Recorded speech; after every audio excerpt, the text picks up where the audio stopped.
নগাঁও জিলাৰ জাজৰিৰ বগৰীগুৰি লালুংগাঁও সাৰ্বজনীন ৰংগমঞ্চত অনুষ্ঠিত শ্ৰীমদ ভাগৱত পাঠ প্ৰবচনৰ সফল সামৰণি। তিনিদিনীয়া কাৰ্যসূচীৰে আজি হেজাৰ হেজাৰ ভকত বৈষ্ণৱৰ ভাগৱত শোভাযাত্ৰা। ভাগৱত পাঠ অনুষ্ঠানৰ লগতে অসমীয়াৰ হিয়াৰ আমঠু জনপ্ৰিয় সংগীত শিল্পী জুবিন গাৰ্গক গভীৰ শ্ৰদ্ধাঞ্জলি জ্ঞাপন কৰা হয়। অসমীয়া জাতীয় জীৱনৰ অতিকৈ পবিত্ৰ ভাগৱত অনুষ্ঠান।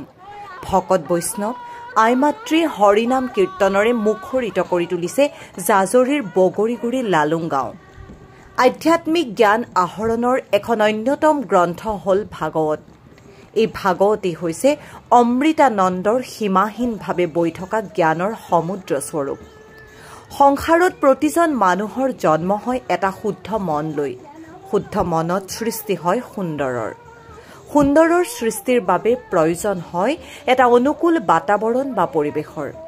সেই পৰিৱেশ গঢ়িবলৈ বিগত বছৰবোৰৰ দৰে এই বছৰো ভাগৱত পাঠ অনুষ্ঠানত বহু দূৰ দূৰণিৰ পৰা অহা ভক্তই ভিৰ কৰা পৰিলক্ষিত হৈছে। লোকে লোকাৰণ্য পৰিৱেশ, হেজাৰ হেজাৰ ভক্তৰ আগমন ঘটে ভাগৱত পাঠ অনুষ্ঠানত। নগাঁৱৰ জাজৰি বগৰীগুৰি লালুংগাঁৱত ধৰ্মপৰায়ণ আদ্যবন্ত ব্যক্তিসকলৰ সহযোগত অনুষ্ঠিত কৰা হয় এই ভাগৱত পাঠ। এখন সমাজৰ উত্তৰণৰ লেখ অভিলেখবোৰ নিৰ্ভৰ কৰে সেইখন সমাজৰ মানুহৰ সুন্দৰতাৰ সৃষ্টিৰ প্ৰতি থকা মানসিকতাৰ ওপৰত। হিন্দু ধৰ্মত ভাগৱত আবৃত্তি অতি গুৰুত্বপূৰ্ণ বুলি বিবেচিত হৈছে।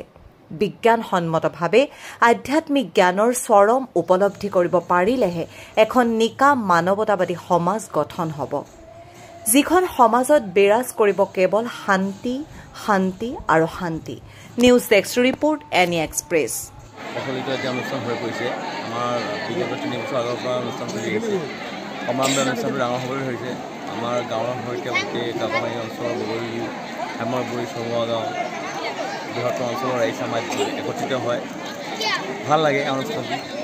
লগতে আমাৰ অনুষ্ঠানটোৰ লগতে জড়িত ৰাখি আমি আমাৰ শ্ৰদ্ধাৰ জুবিনৰ শ্ৰদ্ধাঞ্জলি অনুষ্ঠান আমি ৰাখিলোঁ একেলগে।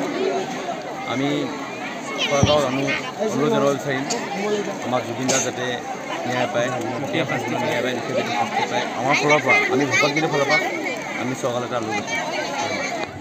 আজি 4 বছৰ ধৰি, আজি সৈতে 4 বছৰ হ'ব কিন্তু আমাৰ ছাত্ৰ ভকত আমি জড়িত হৈছিলোঁ। বগৰীগুৰি যুৱ সমাজে 4 বছৰ ধৰি শ্ৰীমদ ভাগৱত পাঠৰ প্ৰবচন আমি অনুষ্ঠিত কৰি আহিছোঁ। আমাৰ এই অঞ্চলৰ সমূহ ৰাইজে আমাক সহায় সহযোগিতা কৰি আহিছে। এইবেলি অলপমান ব্যক্তিক্ৰম, যিহেতু এইবাৰ 2025 বৰ্ষত আমাৰ সকলো অসমবাসীৰ কাৰণে এটা দুখ খবৰ, লগতে ভাৰতবৰ্ষৰ কাৰণে এটা দুখ খবৰ যে আমাৰ হেয়াৰ আমঠু শ্ৰদ্ধাৰ জুবিন গাৰ্গ ডাঙৰীয়া আমাৰ মাজত নাই।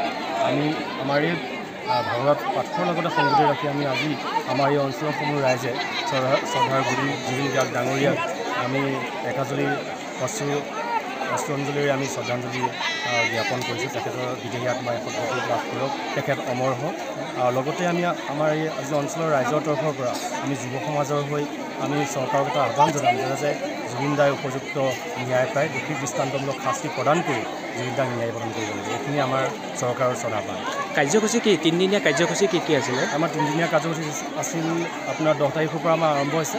10 তাৰিখে আমাৰ পুৱাবেলা কাৰ্যসূচী ধৰ্মধ্বজা উত্তোলনে আৰম্ভ হৈছে। তাৰ পৰৱৰ্তী সময়ত আমাৰ নাম প্ৰসংগ হৈছে, ফুল প্ৰসংগ হৈছে। তাৰপিছত আপোনাৰ প্ৰাৰম্ভিক যিখিনি আমাৰ আসন প্ৰতিষ্ঠা আৰম্ভ কৰি গোটেইখিনি কাৰ্যসূচী আমি হাতত লৈছোঁ।